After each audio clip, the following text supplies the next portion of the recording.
اعوذ باللہ من الشیطان الرجیم بسم اللہ الرحمن الرحیم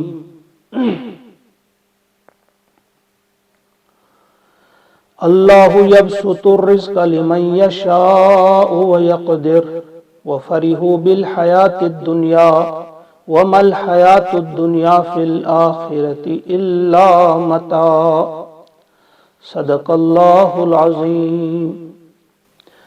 سورۃ الرعد کی آیت نمبر 26 ہے۔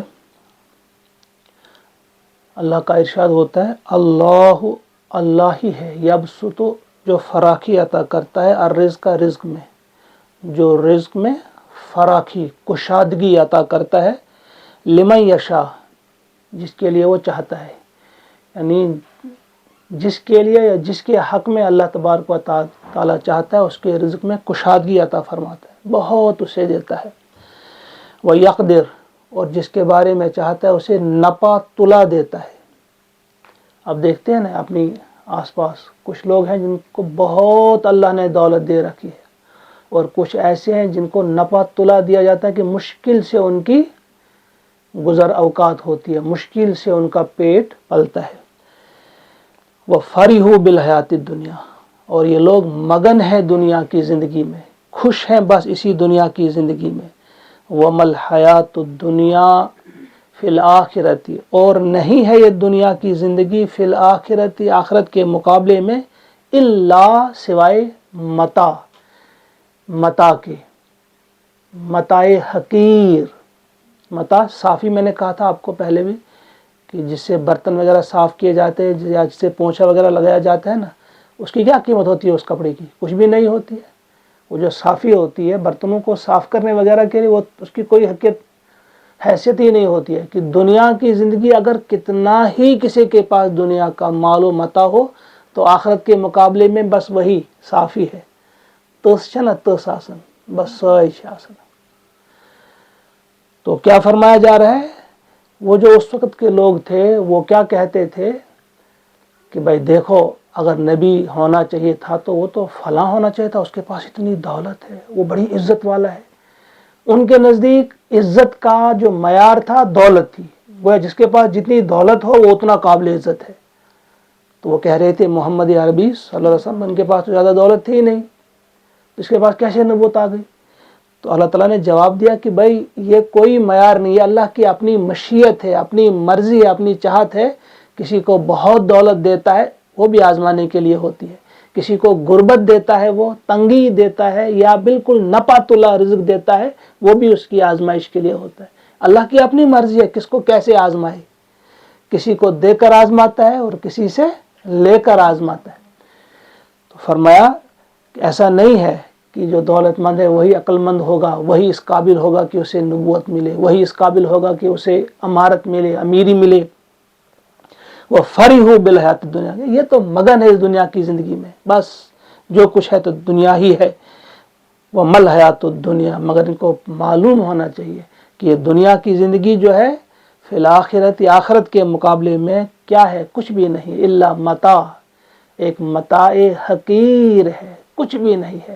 بہت ساری حدیث پاک کے سلسلے میں ہے کہ دنیا اور آخرت کا کیا مقابلہ ہی ہے، دنیا اور آخرت کا کوئی مقابلہ ہی نہیں ہے۔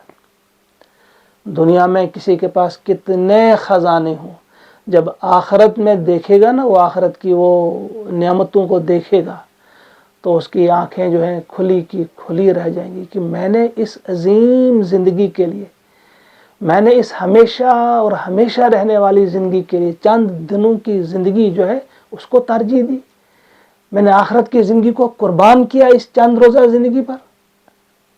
وہاں کی زندگی جو ہے وہ کروڑوں سال جہاں ہم نے رہنا ہے، اور یہاں 60 اور 70 سال کے بیچ، یہی تو ہماری عمریں ہیں۔ کون 70 سال سے اوپر جاتا ہے؟ بہت کم لوگ جاتے ہیں۔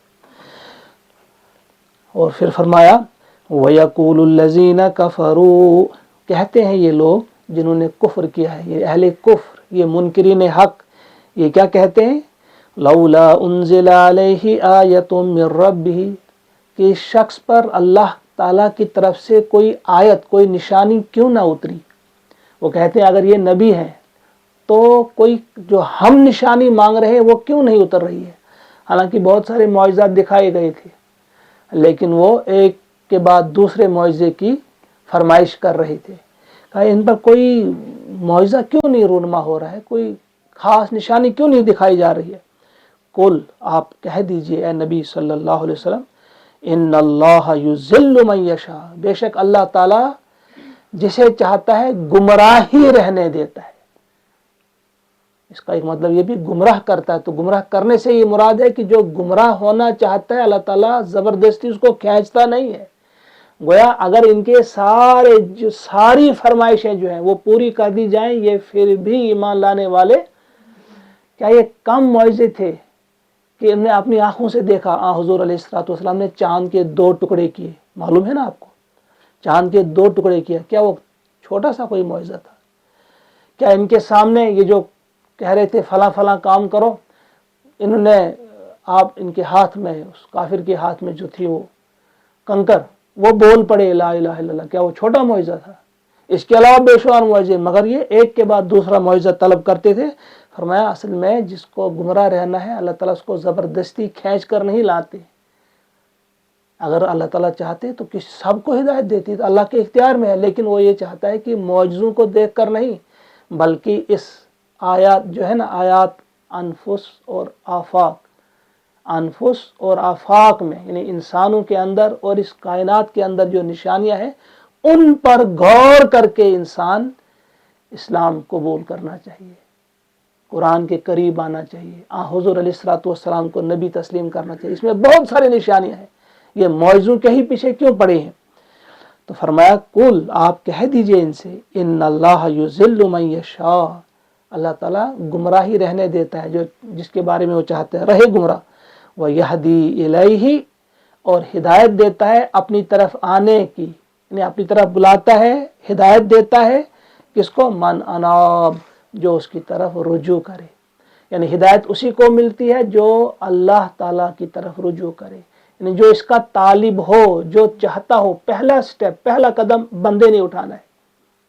جب انسان چاہتا ہے کہ مجھے ہدایت ملے اور دل سے دعا کرتا ہے، اللہ تعالیٰ ضرور اسے ہدایت دیتے ہیں. اگر آپ ایک قدم جائیں گے نا اللہ کی طرف تو اللہ تعالیٰ 10 قدم آپ کی طرف آئیں گے. اگر آپ چلتے ہوئے جائیں گے تو اللہ دوڑتا ہوا آپ کی طرف آئے گا. یقیناً وہ آپ کو ہدایت دے گا، لیکن شرط یہ ہے کہ پہلا سٹیپ آپ کی طرف سے ہو. قدم پہلا کون اٹھائے گا؟ بندہ اٹھائے گا. بندے کے دل سے یہ دعا نکلنی چاہیے. قرآن مقدس میں آپ نے یہ بھی پڑھا، ان اللہ لا یغیر ما بقوم حتی یغیروا ما بانفسہم، بے شک اللہ تعالیٰ کسی قوم کی حالت نہیں بدلتے جب تک نہ وہ خود اپنی حالت بدلیں. گویا پہلے اس کو اپنی حالت خود بدلنی ہوگی، کوشش کرنی ہوگی کہ وہ بدلے اپنی حالت. سورہ محمد میں اللہ تعالیٰ نے فرمایا ان تنصروا اللہ ینصرکم، اگر تم اللہ کی مدد کرو گے اللہ تمہاری مدد کرے گا. وہاں بھی پہلے اگر آپ اللہ کی مدد کریں گے تو اللہ کی مدد کرنے سے کہ پہلے تم اللہ کی پکار پہ لبیک تو کہو، سامنے تو آ جاؤ، راہ حق کے متلاشی تو بنو، چاہنے والے تو بنو، پھر اللہ تعالیٰ آپ کو ہدایت دے گا، پھر اللہ تعالیٰ آپ کو ہاتھ پکڑ کر چلائے گا، پھر آپ کے لیے ہر منزل آسان کر دی جائے گی. فَسَنُيَسِّرُهُ لِلْيُسْرَىٰ، اس کے لیے پھر یہ نیکی کا راستہ آسان کر دیا جاتا ہے. جو چاہتا ہے نا میں نیک بنوں، اچھے راستے پہ چلوں، دل سے دعا کرے، جسے یہ احساس ہو کہ میری کسی حرکت سے، میرے کسی ایکشن سے کہیں ایسا نہ ہو کہ میں بدنام ہو جاؤں، میرا خاندان بدنام ہو جائے، دین حق بدنام ہو جائے، اور میں اللہ کی ناراضگی مول لے لوں، اللہ کی ناراضگی میرے لیے وہ مقدر ہو جائے، کہیں ایسا نہ ہو. وہ پھونک پھونک کر قدم اٹھاتا ہے وہ شخص. تو فرمایا کہ جب آپ ایسا چاہیں گے تو اللہ تعالیٰ پھر آپ کو نیکی کے راستے پہ چلائیں گے، چلنا آسان کریں گے. جو بدی کی راستے پہ جاتا ہے وہاں بھی پھر اللہ مدد کرتا ہے. وہ بھی آپ نے پڑھا فَسَنُيَسِّرُهُ لِلْعُسْرَىٰ، یعنی مدد وہاں بھی. ایک چور جب چوری کرتا ہے نا، چوری کرنے جاتا ہے تو وہ بھی اللہ کی مدد کے بغیر کیسے کرے گا؟ اس کو بھی مدد کرتا ہے. لیکن یہ کیا ہے؟ کوئی غلط کام کے لیے جائے گا، اللہ کی مدد تو ہوتی ہے وہاں بھی. ہم تو اللہ کی مدد کے بغیر حرکت بھی نہیں کر سکتے، لیکن اس بات کو سمجھنے کے لیے آپ یہ سمجھیں کہ یہ اللہ کی مشیت ہوتی ہے۔ اللہ کی رضا کچھ اور ہے، اس میں رضا نہیں ہوتی ہے لیکن مشیت ہوتی ہے، یعنی جب آپ جس طرف بھی آپ جائیں گے اللہ آپ کی مدد کرے گا۔ آپ میں سے کچھ سائنٹسٹ بنتے ہیں، وہاں اللہ کی مدد سے بنتے ہیں۔ آپ میں سے کچھ میتھمیٹیشین بن جاتے ہیں، اللہ ہی کی مدد سے بن جاتے ہیں۔ آپ میں سے کچھ کسی طرف بھی جائیں، اچھے راستے کی طرف جائیں، اللہ کی مدد ہوگی۔ برے راستے پہ کتنے لوگ گئے، برا راستہ انہوں نے انتخاب کیا، کوئی ڈانسر بنا، کوئی میوزیشین بنا، کوئی گانے والا بنا، کوئی بجانے والا بنا، کوئی ناچنے والا بنا، تو یہ ان کی اپنی بیوقوفی تھی کہ انہوں نے اس راستے کو اختیار کیا، اس پر بھی ان کو سہولت اللہ ہی کی طرف سے ملی۔ لہذا ہمیں یہ دیکھنا چاہیے کہ اللہ تعالیٰ اپنی طرف آنے کا راستہ آسان کر دیتے ہیں، ہدایت دیتے ہیں جو اس کی طرف رجوع کرے۔ اب یہ رجوع کرنے والے جو ہیں، فرمایا یہ وہ لوگ ہیں الذین آمنوا، یہی سچے ایمان والے ہیں، یعنی انہی کو ایمان میسر آتا ہے، اور پھر ان کے لیے بڑے بڑے انعام ہیں۔ ایک انعام یہ ہے یہاں دنیا ہی میں، وَتَطْمَئِنُّ قُلُوبُهُمْ بِذِكْرِ اللَّهِ، اور ان کے دل جو ہے اللہ کی یاد سے اطمینان پاتے ہیں، انہیں سکون ملتا ہے، سکون قلب، انہیں دلوں کا سکون انہیں عطا کیا جاتا ہے۔ الا، خبردار، ہوشیار، سنو، بذکر اللہ تطمئن القلوب، اللہ کے ذکر ہی سے دلوں کو اطمینان میسر آتا ہے۔ ہم آج ڈھونڈتے ہیں نا اطمینان قلب، کہاں سے ڈھونڈتے ہیں؟ کہ بہترین مکان ہو، بہترین بستر ہو، بہترین گاڑی ہو، ہمیں سکون قلب ملے گا۔ ان چیزوں سے ملتا ہے؟ جسم کی راحت ملے گی۔ جسم جو ہے یہ کس سے بنا ہے؟ مٹی سے بنا ہے، تو اس کے لیے جو راحت کا سامان ہے، اس کے لیے جو حیات باقی رہے گی، تو وہ مٹی سے ہی جو چیزیں بنتی ہیں وہی اس کو راحت پہنچائیں گی جسم کو۔ جس قسم کا بھی جو کھانا ہے وہ کہاں سے بنتا ہے؟ زمین سے ہی بنا ہوا ہوتا ہے۔ تو جسم کو آپ نے راحت پہنچانی ہے تو اس مٹی سے بنی ہوئی چیزیں، زمین سے بنی ہوئی چیزیں اس جسم کو راحت پہنچائیں گی، لیکن جو اصل ہے وہ روح ہے۔ روح کا اصل کیا ہے؟ منبع کیا ہے؟ یسألونک عن الروح قل الروح من امر ربی، اے نبی صلی اللہ علیہ وسلم یہ آپ سے پوچھتے ہیں روح کے بارے میں، تو کہو روح من امر ربی، یہ میرے رب کا امر ہے۔ گویا روح کیا ہے؟ امر اللہ، اللہ کا امر۔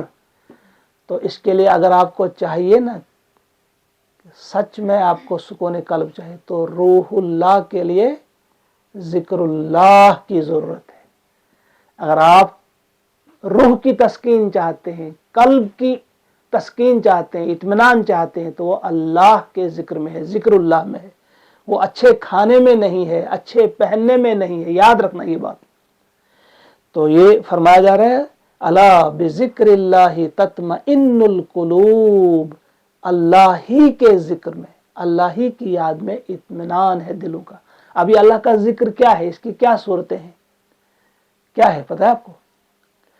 ایک تو ہے یہ قرآن ہے نا، انا نحن نزلنا الذکر وانا لہ لحافظون، ہم ہی نے اس ذکر کو نازل کیا ہے اور ہم ہی اس کی حفاظت کرنے والے ہیں۔ ایک تو یہ ذکر ہے، اور ایک کیا ہے ذکر؟ اقم الصلاۃ لذکری، موسیٰ علیہ السلام سے کہا اللہ تعالیٰ نے نماز قائم کر میرے ذکر کے لیے۔ گویا نماز بھی کیا ہے؟ اللہ کا ذکر ہے۔ اور کیا ہے ذکر؟ جیسے ہم کبھی پڑھتے ہیں سبحان اللہ، الحمدللہ، اللہ اکبر کرتے ہیں، تسبیح وغیرہ بیان جو کرتے ہیں ہم، یہ بھی کیا ہے؟ یہ بھی ذکر ہی کی صورت ہے۔ افضل الذکر لا الہ الا اللہ، اور سب سے افضل ذکر لا الہ الا اللہ، یعنی اس بات کا اعلان کرنا دنیا کے سامنے کوئی بھی معبود نہیں، عبادت کے لائق نہیں، کوئی بھی حاکمیت کے لائق نہیں، کوئی حاکم نہیں، کوئی معبود نہیں، کوئی مالک نہیں، کوئی رازق نہیں سوائے اللہ کے۔ اس کا اعلان کرنا، ساری دنیا کو بتا دینا، یہ سب سے بلند ذکر ہے، کیونکہ مشکل بھی ہے نا۔ تو بہرحال فرمایا جا رہا ہے کہ یہ ذکر کی صورتیں ہیں، اور یہ بھی ذکر کی صورتیں ہیں کہ انسان دل ہی دل میں کسی وقت، آپ نے وہی پڑھا الذین یذکرون اللہ قیاما وقعودا وعلی جنوبہم، کھڑے، بیٹھے یا لیٹے ہوئے وہ کیا کرتے ہیں؟ اللہ کا ذکر کرتے ہیں، سوچتے ہیں، اور اس کے بعد ذکر کے ساتھ ساتھ وَيَتَفَكَّرُونَ فِي خَلْقِ السَّمَاوَاتِ وَالْأَرْضِ، اس کے بعد وہ سوچتے بھی ہیں، یعنی ان چیزوں پر غور و فکر کرتے ہیں، وہ اللہ کے قریب آ جائیں گے، سکون قلب بھی ملے گا، اللہ کے قریب آئیں گے، اللہ ان سے محبت کرے گا۔ آپ میں کوئی ہے جو یہ نہیں چاہتا ہے کہ اللہ اس سے محبت کرے؟ ہے کوئی؟ سب چاہتے ہیں نا آپ میں سے کہ اللہ آپ سے محبت کرے۔ تو اس کے لیے پہلا سٹیپ کیا ہے کہ جب آپ کریں گے اللہ سے محبت تو اللہ بھی آپ سے محبت کرے گا۔ اور اللہ سے محبت کرنے کا طریقہ کیا ہے؟ ایک تو یہ ہے اللہ کا کلام جو ہے اس سے محبت کی جائے۔ بہت سارے لوگ ہیں جن کا جب قرآن سنایا جاتا ہے، پڑھا جاتا ہے، ان کے دل میں تنگی آتی ہے، اٹھ کر چلے جاتے ہیں، ان کو مزہ نہیں آتا ہے قرآن کی مجلس میں۔ یہ بہت بڑی محرومی ہے۔ ان کو سمجھنا چاہیے کہ اللہ تعالی ہم سے ناراض ہے۔ ان کو سجدوں میں جانا چاہیے اور گر گرانا چاہیے، رونا چاہیے، اور اللہ سے کہنا چاہیے اللہ مجھ سے ناراض نہ ہو، میرے دل میں اپنے اس کلام کی عظمت ڈال دے، اس کلام کو پہچاننے کی توفیق دے دے، اس کی عظمت کو پہچاننے کی توفیق دے دے۔ تو یہ فرمایا جا رہا ہے کہ جو اطمینان جو ہے دلوں کا وہ کہاں سے ملتا ہے؟ اللہ کے ذکر ہی میں رکھا ہے اللہ تعالیٰ نے۔ اور یہ کون ہے؟ الذین آمنوا وعملوا الصالحات، وہ لوگ جو ایمان لے آئے اور جنہوں نے نیک کام کیے، اچھے کام کیے۔ طوبی لہم، ان کے لیے خوشخبری ہے، طوبی لہم، ان کے لیے خوشخبری ہے، وحسن مآب، اور اچھا ٹھکانہ ہے، بہترین ٹھکانہ۔ ایک تو ان کے لیے خوشخبری ہے اور ایک ان کے لیے اچھا ٹھکانہ ہے۔ اللہ تعالیٰ سے ہم توفیق مانگتے ہیں کہ اللہ تعالیٰ ہم سب کو توفیق عطا فرمائے کہ ہم قرآن مقدس کی ان آیات کو سمجھنے والے بنیں، اور سمجھنے کے ساتھ ساتھ ان کو اپنے دلوں کے اندر جاگزین کرنے والے بنیں، اور اس کے بعد اسی کے مطابق اپنی زندگیوں کو سجانے اور سنوارنے کی بھی اللہ تعالی ہم سب کو توفیق عطا فرمائے۔ ربنا تقبل منا انک انت السمیع العلیم، وآخر دعوانا ان الحمد للہ رب العالمین۔ آمین۔ السلام علیکم ورحمۃ اللہ وبرکاتہ۔